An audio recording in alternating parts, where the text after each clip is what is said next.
Greetings, Marsh here, and welcome to episode 347 of my modded Factorio playthrough. In this episode, we are going to build max tier robots and their parts. Enjoy!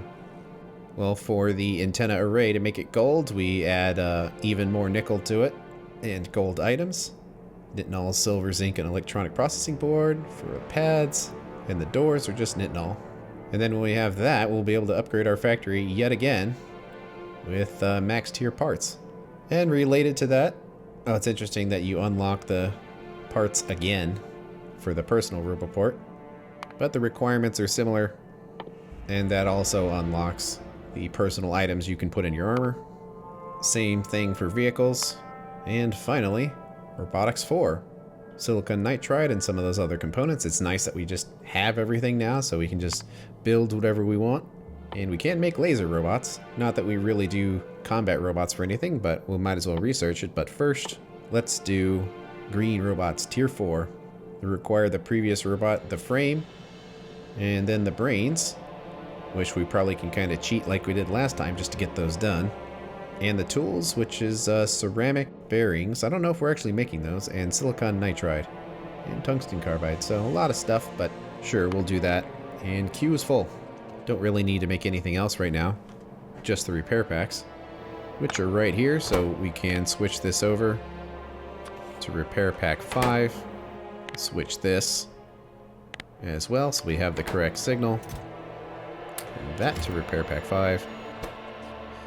And we want to have at least 1,000. It's a lot of acid we've been asking for. But the factory's holding out at least on the sulfur. It's not on sodium hydroxide. And I think that's just because batteries. The silver zinc batteries use so much of it. Later on, when we're launching rockets, we might want to do a much larger setup than this, where it essentially just makes the salt from water and then directly electrolyzes it just in a huge setup that will just make a ton of sodium hydroxide. Let's get rid of these old repair packs. I did clean up the reverse factory a little bit. Over here is the pipe machine, and because it takes 2 undergrounds to deconstruct one of them, I put them in their own chest with a condition requiring more than 1, so they don't just keep bouncing around everywhere. And also did that with wires and with rods because they're the same, and just some pipes. Then that cleared up this side to have just a generic chest to drop anything in, and also a buffer chest to make random requests for stuff I just don't want to deal with. Anything that's stuck in my inventory or stuck in the warehouse itself. So things like those offshore pumps, we'll just make a request for them because we don't need them and we'd rather reverse factory them if possible. And of course, those repair packs. And because this is a request, it will also pull them out from all of the robo chests, so eventually the factory won't have any of them anymore. All of the accumulators were placed, so we have even more of them. And a max of 909. So we are getting close. I think we just take up this space right here. We should be able to get our terajoule.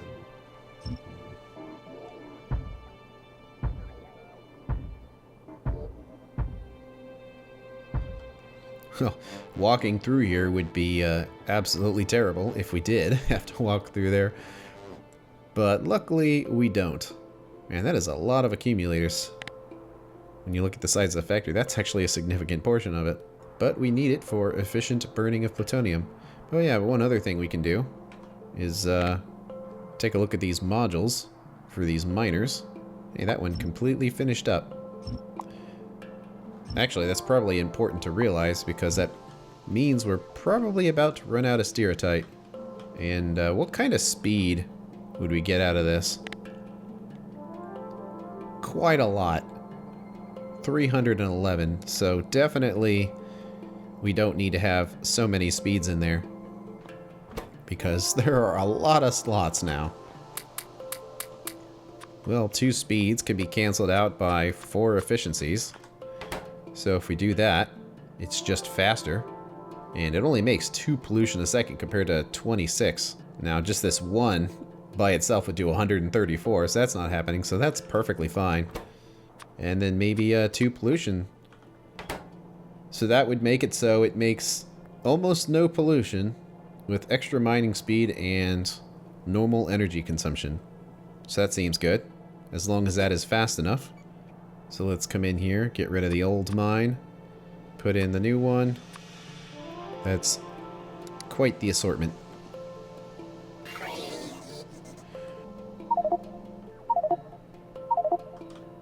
Well, that's a lot of requests. And it looks like there wasn't a fluid train, but they're also really fast, so it may not matter. It's actually kind of amazing how few mines are actually powering this entire factory right now. It's really not that many. But, yeah, we are quickly running out of stereotype. So we need a new stereotype mine. It used to be here. We just pulled it out because it was in the way.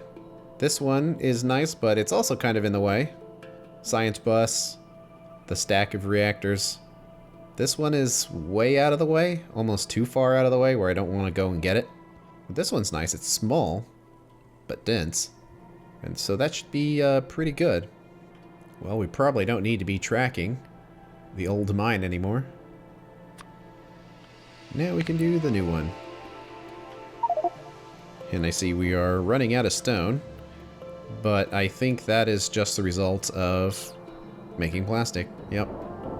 We are making some fuel blocks, so are all of those getting sent into one? They are, and I would actually expect us to be getting a warning here that this thing is running. Let's see. These are all at about 675. It seems like that's about what it gets before it passes down. So how about let's set that to 670, because that's a lot of fuel blocks. But it makes sense. Now that we're producing stuff again, we have the residual gas to turn into those blocks, which we do whenever we can, because it's such a good fuel source. And it's nice seeing the factory kind of operate again after being dormant. So far it doesn't seem like there's too many problems. Can't wait to have better armor so we can fly even faster and teleport. Is this holding up with water? Yep, just fine. Okay, so let's set this to 670. So now that we do that, we get our enriched fuel block to tell us that this thing is on. It's only testing to see if one of these is running, but it's actually running pretty hard. So what are we at? 3.7 gigawatts. Is that a new record again? And that's just power consumption, not necessarily power production, because yeah, 8.8, which about makes sense. And almost up to our terajoule. But one thing you can do is kind of look and see what the accumulators are doing, and since we turn things on, they're doing more work. And the steam turbines for the reactors are running much more often, because they used to only peg up every once in a while, and then there was these huge gaps where they barely run, and now it's running quite often. And we are quickly making it through our uranium. But yeah, that's cool to see this thing operate correctly, where it's sorting all the fuel blocks based on whatever is available, and it just burns anything that it gets. It doesn't matter. And nothing gets sent up here until at least these ones are full, so looking good. Making plastic does make a lot of residual gas. Just the process of going through algae just inherently makes a lot of it until we run out of it, I guess. And we've basically maxed those belts out, so there's not much we can really do. So it's actually trying its best to go through this residual gas, but there's only so much fuel oil available here. Okay, we've got this mine basically built. Still waiting on a little bit of stuff to get here. Oh wow, that one's empty already. But we basically kind of just need the fluid now. And that comes as a result of sending the train down. And it's here, waiting to go. So come on down. With all these faster inserters, it should load very quickly.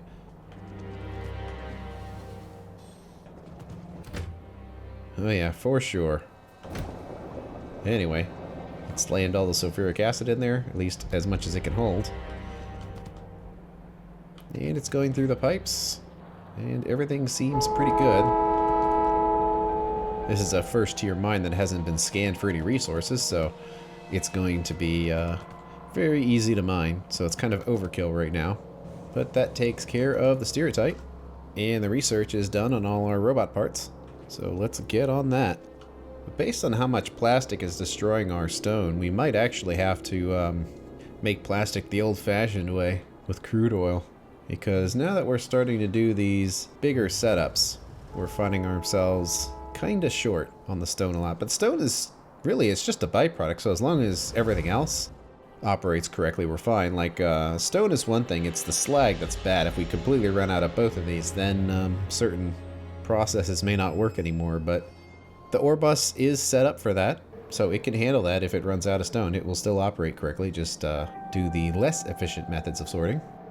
Okay, well, everything is sequentially in a line here, and the previous tier of parts do not go into the higher tier, at least when it comes to things like antennas. However, they do transfer over on the finished components. So we can try to keep things basically the same way here. We've got the highest tier of parts, so the gold antenna. Fortunately, the hatch door is not gold. It seems like it's the same one as that, so maybe it hasn't been upgraded yet, but we'll do that one. And also the green charging pad. This requires nitinol plates and the silver zinc batteries, which are around here somewhere. And that's gears and bearings, which we can get in here. And more plates. But this one requires the gold plate and the gilded copper wire. The copper wire is easy enough, we just need to have a chopper, and it's not going to require very much. In fact, we can just kind of copy what we were doing here and see about direct insertion. And we gotta pull the nitinol from all the way out here. But I am not sure where to put this, because space is running out. Alright, that was a bit of a mess to get that in there, but I think we have everything. Maybe all this stuff should be at the other mole now, but it's already here and I don't want to move it, so I think we're good. So that puts the cables in. Now we need to make these requests. It doesn't need cables, but everything else should get in here. Interesting how it's bringing gold there, but I think I know what it's doing. I don't think we actually want to do that now, because we are not overloaded on gold anymore. So, because of that, I think we still need to make that gold request. So gold and gold. It'll take it a while to get down here, but it will. And we'll just let it take its course. One thing I've thought of when it comes to our fuel stores is kind of how long it's taken for all this fuel to run out. Because originally, all those chests for each reactor was set to 50, just as a nice buffer, so if there were any problems with the robots, it wouldn't take too long to fill them up. But what it means, though, is that it's taken a real long time for them to drain to actually see what plutonium can do. And I'm kind of worried that when it switches over from partially plutonium to partially uranium, I'm worried that there's going to be some greedy reactors that are going to ask for like 50 cells. So there'll be like 50 cells here and then 0, 0, 0. Kind of like that. And it'll make it just really awkward. So I'm going to reduce the logistics requests to 10. And this is going to be fun. Switching all these back. But it's got to be done. I'm just trying to make our circuit HUD make a little more sense when it comes to tracking all of these reactors and their fuel, because it's kind of a lot that's going on here. And we might as well do the same thing for 234 as well. All of the accumulators were built. So what are we at now? There we go. 1 terajoule. I was really hoping it would be rounded out, and it looks good. That's a lot of energy. Well, we'll use these for now. and see how they work with plutonium. And if we need more, we need more. Well, the turrets are having no issue keeping us safe, but the artifacts remain. Luckily, or maybe it's a bug, that with rampant, they don't attack the wall when they're getting hit. And I wonder if that's part of the rampant settings, because it's like they're grouping up to attack the wall, but then they just don't. So if they just rush the wall, they could actually do some damage. But instead, they just stay back here within plasma turret range and just get destroyed.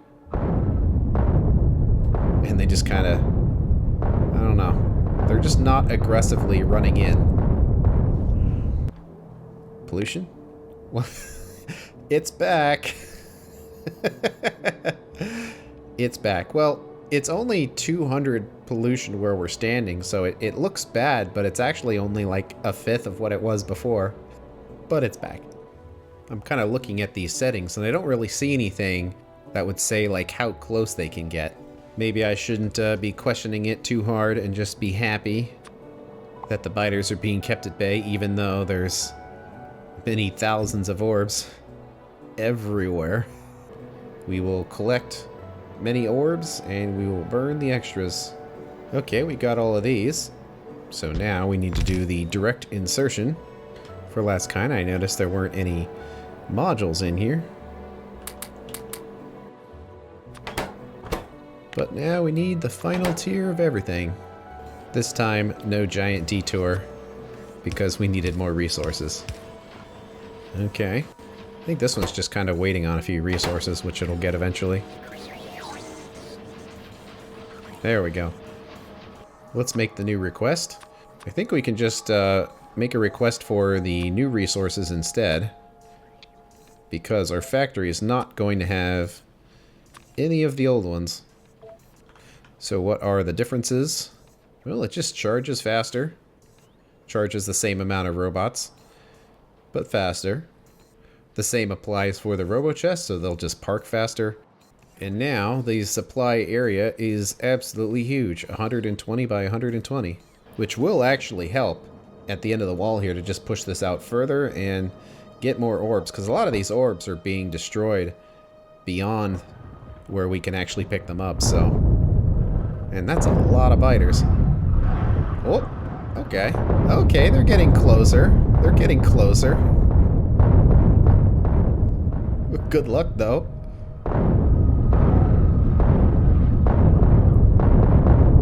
Alright. Never mind what I said about the range of the biters. They're trying. I guess it just depends on exactly where you are. But, that's a pretty good defense. And also, suddenly, lots of biter orbs where there were none. Wow. Just in a couple seconds of talking, we have another 10,000 biter orbs. Awesome. Okay. Well, the bots are going to be very busy with all of the orbs, but also the upgrade. Time for a new one here. Let's get rid of this other stuff because we need to do the entire factory. Basically switching every purple item to green, except gold, in the case of the antenna. Okay then. It's gonna be a lot of work for everybody, but oh, even with the computer upgrade, it's still slow. There we go. They will be preoccupied for a little while. And we're just constantly increasing construction pots. Now we're at 17,000 of them. Every time we do an orb pass, there's more than that, so we just keep building more and more robots to make picking up the orbs easier. And I'm fine with that. Now we need to work on the robots themselves. First, we should probably handle the brains, so those are out of the way. It's actually very similar to the other one, just with the better circuit board and some CPUs. So let's see, is there something that we can do easily to just kind of slot that in? So I kind of want to essentially reuse these belts because we already have them and our technology is actually going to be the same. Yeah, we'll kind of steal from green a little bit, but I'm actually fine because The circuits we're going to need in huge quantities are going to be blues. I'm not as concerned about greens, because greens don't go into blues. So it's actually fine. There isn't much space here, though. So it's going to look a little weird. It's probably going to be sideways going through here, but I think that's what we're going to have to do. And we do need the CPUs, which are over here. So those can kind of snake in a weird way. Okay then, well, let's just copy what we have. And we'll, like, slot it in. How about right there? Final tier of logistics. And construction. Okay, we'll feed it in. And the other components. And then we're going to need the blue circuits and the CPUs, which can actually come from this other direction here. Because we have a little bit of both right here. I noticed a little hiccup. And interestingly, the bot recaller mod has an insane maximum. So these three numbers are the current, the minimum, and the maximum. So the bot recaller taking pretty much the entire update is really messed up. You see, none of these other mods do that. I mean, even Factorio itself didn't spend that long on a single frame. So I'm probably only going to keep that mod installed just long enough to upgrade these robots, and I'm just going to get rid of it again. It's a cool mod, but there's something about it that just seems slow. So we'll steal some components from both sides. It should balance out in the end. And with this, we essentially should get what we need here. Yeah, it looks like it. So let's put those there, but the wires don't copy over. But they're good now, so we'll just let that run for a while. So that gets the brains available. So now we just kind of need to copy what we did before. That's a lot of orbs. That's a lot of orbs. Well, they're going to be upgraded from Tier 3, so we should try to do this as close as possible to where Tier 3 is being done. So, since it's over here, we might as well continue. That's requesting the Tier 2 robots. And that's all basically fine, except now we don't want to put them directly in there anymore. So they're probably just going to kind of pile up for a while here. Building the robot takes the same amount of time. It takes slightly longer, however, to make the tools. But I'm actually fine just copying the entire thing and not even worrying about that, rather than trying to make it perfect. Because it seems like it's pretty good. We can always put higher tier machines in there later, if we need to.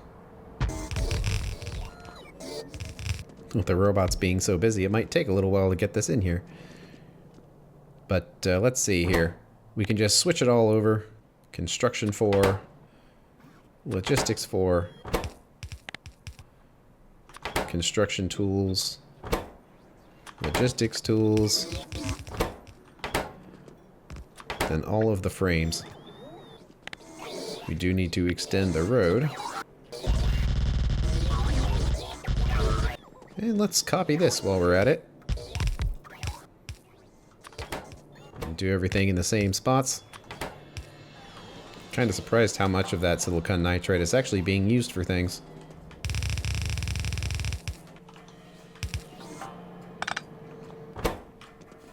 Then batteries and circuits. So are we actually making these ceramic bearings anywhere? Nope. I guess we'll make them right here. Are there any gears or anything? No, just bearings. You should probably continue the bus line.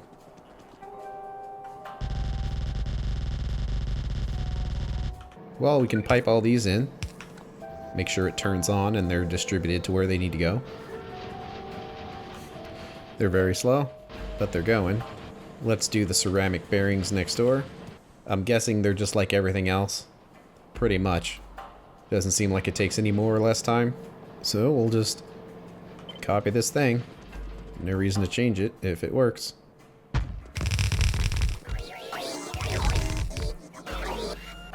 Oh no, we have blue robots in our inventory now. Go away. Even more silicon nitride. I'm wondering if we're actually making enough of it in the factory, because it sure seems like we need a ton. And the lubricant pipe needs to continue. I also worry that we might not have enough lubricant, because it seems like we're making a lot of requests for those. The factory is holding out, so don't make a problem where there isn't one. I have noticed, though, that our uranium is starting to get really low. 9.7 per reactor on average. And yeah, that's about what we see. And since they're all so evenly matched, I have the feeling that they're all pretty much going to turn off at the same time. So, fingers super duper crossed that plutonium works correctly. But we should be able to make our bearings now.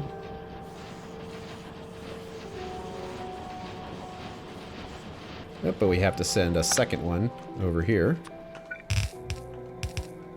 So that should be good. So we just need... How about let's do silicon nitride and the silicon nitride bearings on one of these here. Then tungsten carbide plates and nitinol gear wheels.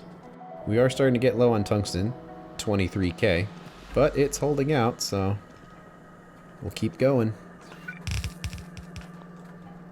So there we go, all of that's coming in. Yeah, it looks like the brains made it. So let's hook all this up and see if I forgot something.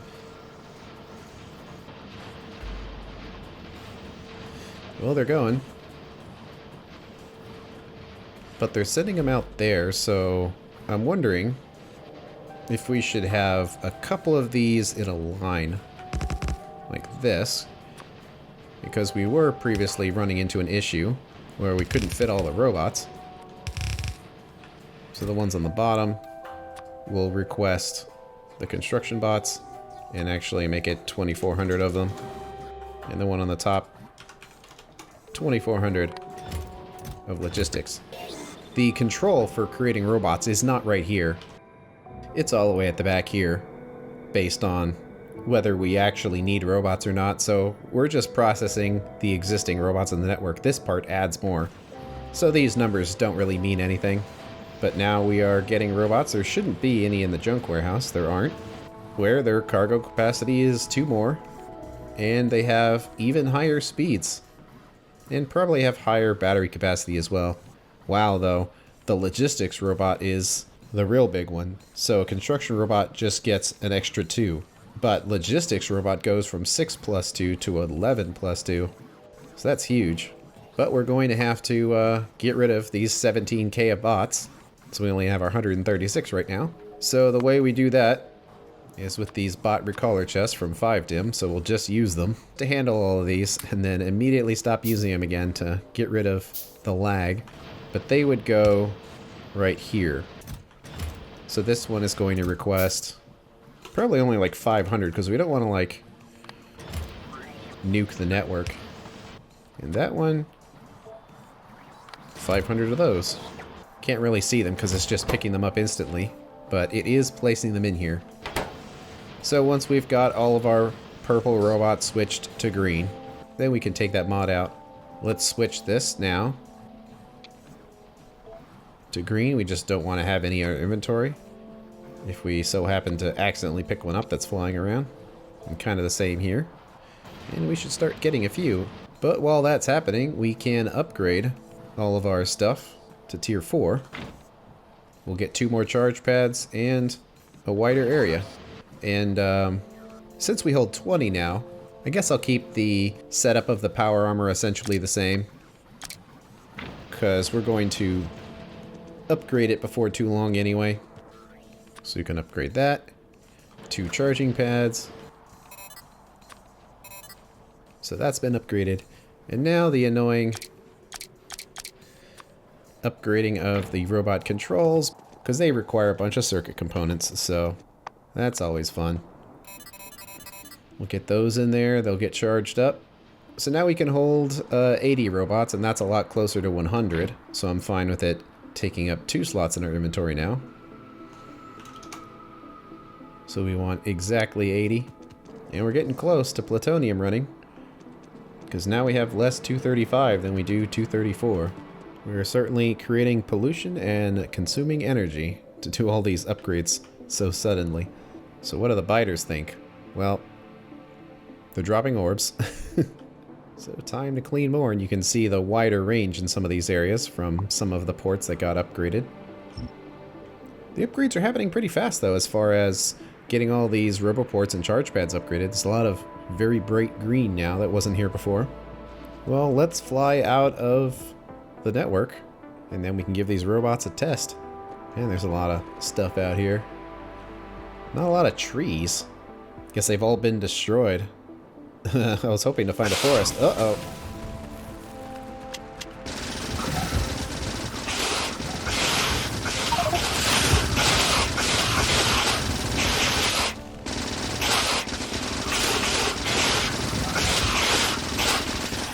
Ah! I remember last time. Help. Stay away from me. Okay, well, there's orbs here. More like trapped biters.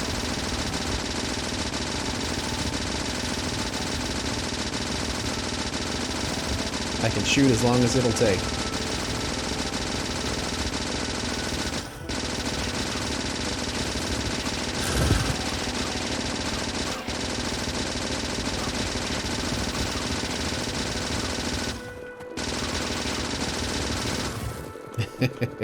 I don't know. Where is a forest that's not... Oh, there we go, right there.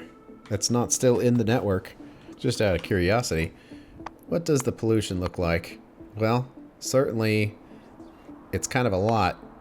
But when you look at what happened back here, this is where we're at now, which is nowhere close to what it was. So even those few pollution cleaning modules, even though they're not enough to cancel out the pollution, it made a huge difference. Plus the module changes as well. Okay, is this still in the network? Not on the end there. That's actually a pretty thick forest too. I kind of don't want to cut it down, but we have to test the robots. So we'll do like right here. Let's see what they can do. Pretty good. It's a lot of trees they're going through. And they charge quickly and park quickly. I approve. Especially when it comes to collecting those orbs on the ground. You can really see the difference. And that's the end of this episode. On the next one, we are going to review what it takes to farm biters and do lots and lots of module research. Thanks for watching. I'll see you later.